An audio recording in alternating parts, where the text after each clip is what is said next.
In this video, I'm going to be using the word allegedly a lot, just so my ass doesn't get sued by everyone talking about, or by me talking about everyone's finances and stuff, because this is all just information I've gathered off the internet, off articles, off Wikipedia, just for references, and then we're going to talk about a bunch of other stuff, like how allegedly Halo Infinite is considered one of the most expensive games ever created with a budget of 500 million.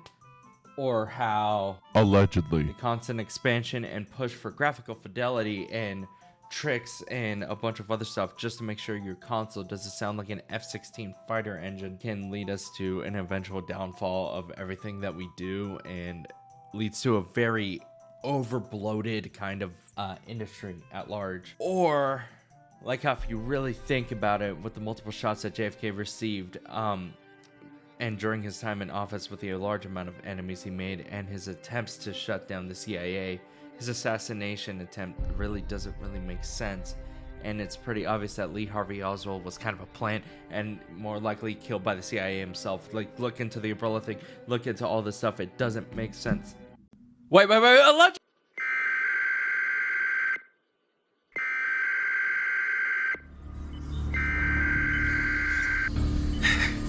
Wake up. Wake up. You will answer our questions. Do you understand? Who are you? That's not important. What's important is who you are. What's your name? Fuck! Where were you born? Your mama's house, bitch! Last month, Insomniac was hacked and had their information held up for ransom for about $2 million.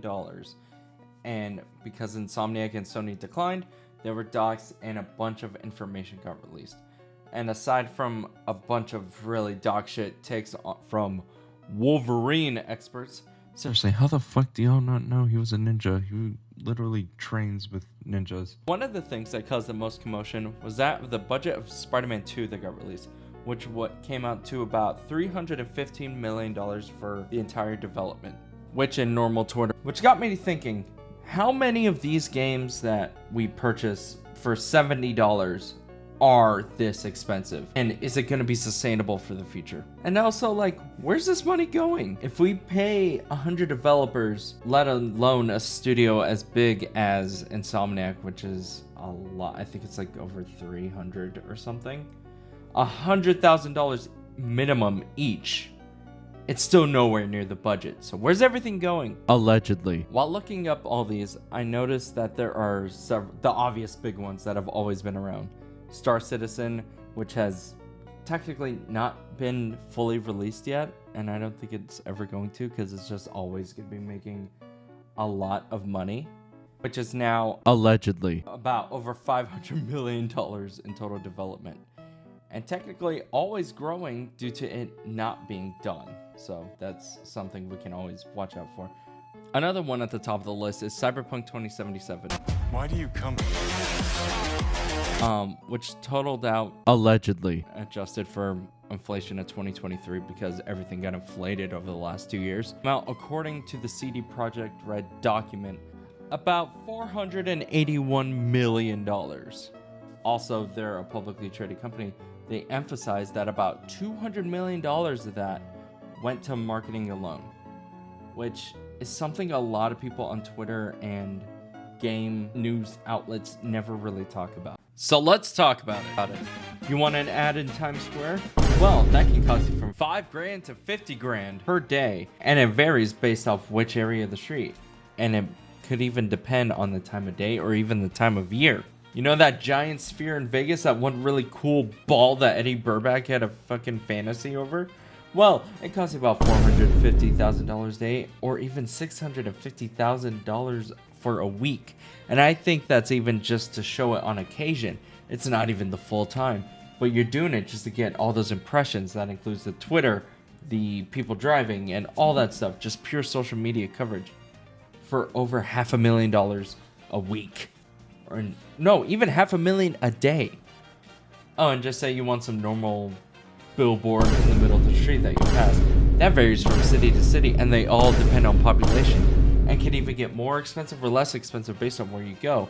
But you always want more people to see it, so you're going to pay for more. And that does include internet ads. You have YouTubers you got to pay for. You have Billie Eilish's Bad Guy song that you're gonna have to pay for Cyberpunk. You're gonna need to pay Keanu Reeves for all the time.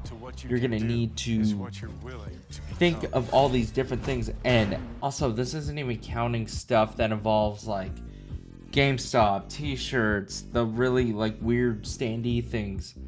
Also, while I was looking this up, I also found this thing that they did in Australia. I remember going around Twitter, but that's not cheap. Another big point of the conversation that's happening, aside from advertisements in that budget, is the excessive amount of development time.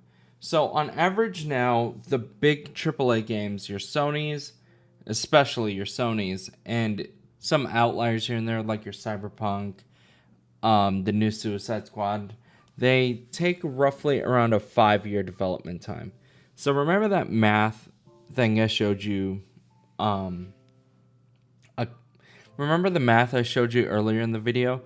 Well, that's only 1 year. So if you have that many devs multiplied by that, and you multiply it over 3 years, you have your 120 million. You hit your develop like cap. And if you multiply it by 5, you get math. You get a lot more. One of the big fears about it is that it's never going to be profitable. So there's been new techniques to offset a lot of these. And the king of long development times is Rockstar by a long shot. Grand Theft Auto 5 came out over a decade ago. And it's been 11 years and they just announced GTA 6. And it's not going to be slated till 2025. Now, that's a 13-year development time. That's going to be so unprofitable. How on earth are they funding their own development time? Last year alone, GTA 5 Online made $500 million. They're plenty fine.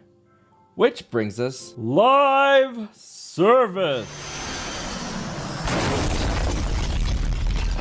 There's a reason why a lot of studios want some form of live service throughout their company. Activision and I guess now Microsoft has Warzone, which makes a metric fuck ton of money almost every year. You have Take-Two has Grand Theft Auto Online. EA and Respawn has Apex. Ubisoft has Rainbow Six Siege. Epic, of course, has Daddy Fortnite. And now every other version of Fortnite. All these games are being used to offset the cost of these bigger projects that they want to do. I think that's also why Sony really wanted the... This is also why, allegedly, Sony wanted the Last of Us Online multiplayer to work. You can have a constant flow of income while we're taking these longer dev times to make these more ambitious projects like your Last of Us, your Uncharted, your God of War. And I guess the only way to do that now, since they're completely saying fuck that to the live service moniker with how it got canceled, is smaller titles and remasters. Because Naughty Dog's released the remakes of Part 1 and now Part 2 in like later this month. Allegedly. More than likely to offset the cost between dev times, because Part 2 came out 4 years ago? No? And they also had a show. I wonder if that affects the cost in any way. I don't know. Again, I'm disclaiming this right now. This is a theory crafting. A game theory! I'm just coming up with an idea to make sure, like, to try and understand how this would work. Do I think we need smaller games? Abso-fucking-lutely. We really do need these smaller titles. I loved Rift Apart, the Ratchet and Clank games. Miles Morales, I think, is probably the tightest form of Spider-Man. I love Spider-Man 2 and 1, but that was one of the better, like, things. And it's just like these smaller projects will fund these bigger ones. I feel like when we're in an industry of blockbusters, there's always going to be these, like, bigger titles overshadowing things. And everyone's like, oh, well, what about Call of Duty that releases every year? That's the thing. They release, like, every year. They split up between 3 main studios headlining it. They take 3 years to cycle it through. And also, I learned Modern Warfare 2, the one from 2009, was hella expensive even before inflation for that time, and most of it was marketing because they know it's gonna sell. They know it's gonna sell. There's no reason for it to be hidden. They don't need to do these things. Are we potentially reaching the point of too big to fail? Probably, but we're also doing that with the rest of the fucking world. So I don't know if we're overreacting or not, but these are just things that I've noticed and I'm using to kind of inform you all so you can have a better context to it than rather just yell, oh, we're fucked. Because we do that every day. I just wanted to give a huge thank you to all of y'all for the support. I started this thing a couple months ago just for fun, and it's gotten a lot bigger than I thought it would.